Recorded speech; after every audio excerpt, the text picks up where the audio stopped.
Assalamualaikum warahmatullahi wabarakatuh. Perkenalkan, nama saya Hasan. Saya dari Prodi PGMI, kelas PGMI 2 dengan NIM 23041060 Saya di sini akan menjelaskan 3 hal, yaitu yang pertama, cara mengatasi gugup di depan umum. Yang kedua ialah cara mempraktekkan intonasi dan artikulasi. Yang ketiga ialah bagaimana sih cara melakukan mimik wajah di depan umum dan cara gestur saat di depan umum. Oke, yang pertama ialah cara mengatasi rasa gugup di depan umum. Nah, cara mengatasi rasa gugup di depan umum ialah yang pertama, kalian bisa menarik napas melalui hidung selama 3 detik. Dan menahan napas selama 7 detik.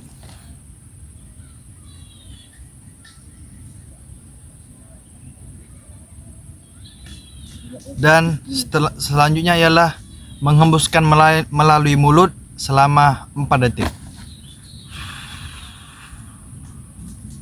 Lakukan itu sebanyak 3 kali. Nah, yang kedua ialah kalian bisa memainkan benda di sekitar kalian. Contoh misalnya kalian membawa pena di depan panggung, kalian bisa memain-mainkan pena kalian. Atau bisa juga kalian memain-mainkan mic kalian. Tapi jangan lupa kalian mematikan mic dulu. Nah, kalian main-mainkan. Atau bisa juga menghentakkan kaki di depan panggung. Bukan keras-keras, maksudnya gini ya Pak. Nah, contohnya kayak gitu.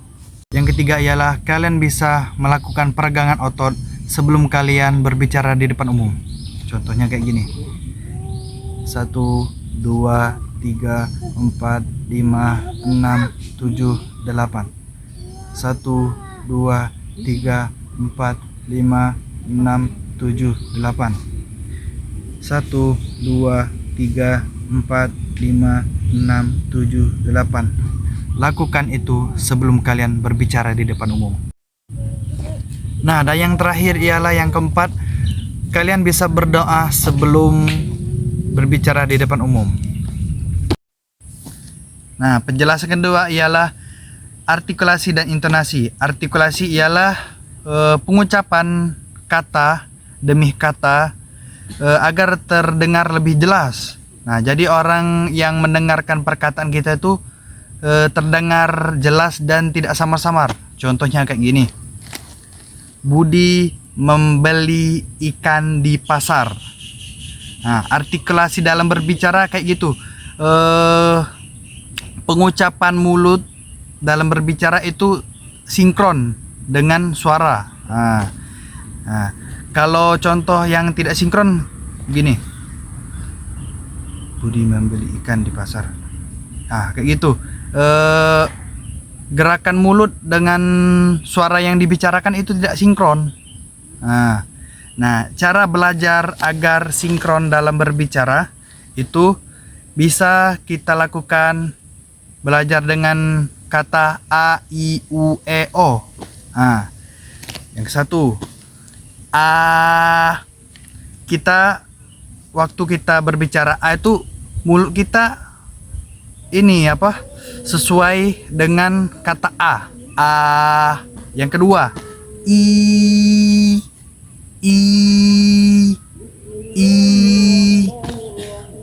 Yang ketiga, U.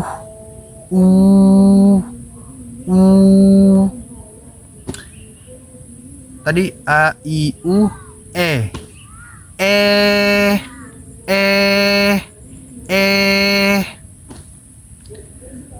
A, I, U, E, O. Sekarang O.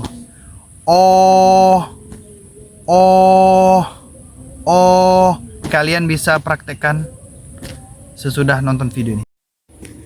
Nah, yang selanjutnya ialah tentang intonasi. Intonasi itu ialah rendah tinggi nada dalam kita berbicara.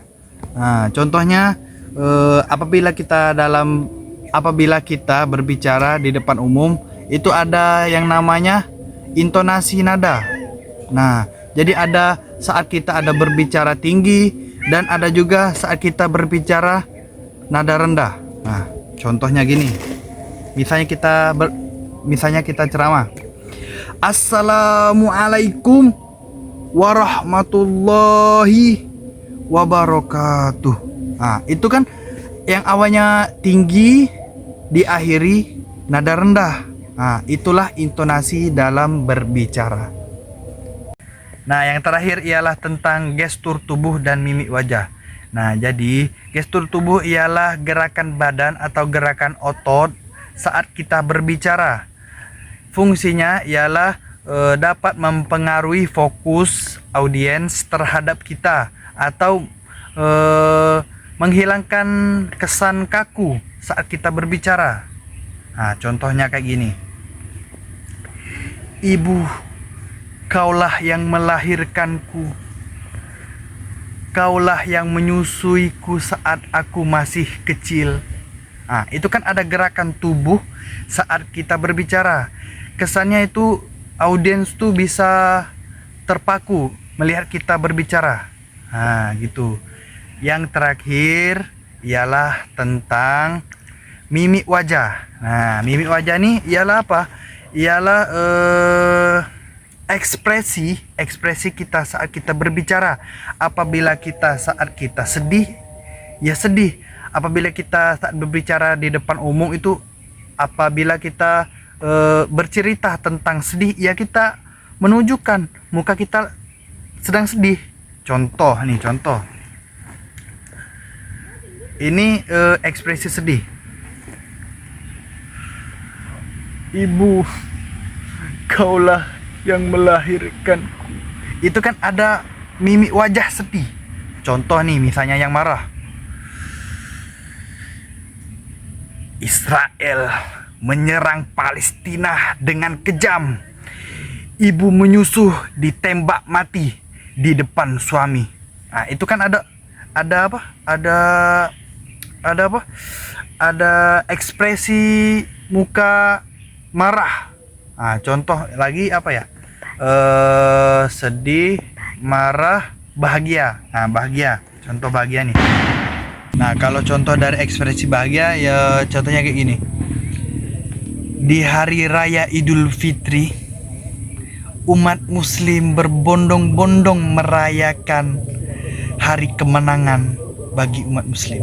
Nah, itu kan ada ekspresi bahagia sesuai apa yang kita ucapkan. Nah, misalnya kita ucapkan bahagia, ya ekspresi kita harus bahagia gitu. Nah, mungkin hanya ini tiga penjelasan yang saya sampaikan. Apabila ada kata-kata yang salah, saya minta maaf. Kepada Allah saya minta ampun. Billahi taufik wal hidayah wa ridha wal inayah. Assalamualaikum warahmatullahi wabarakatuh.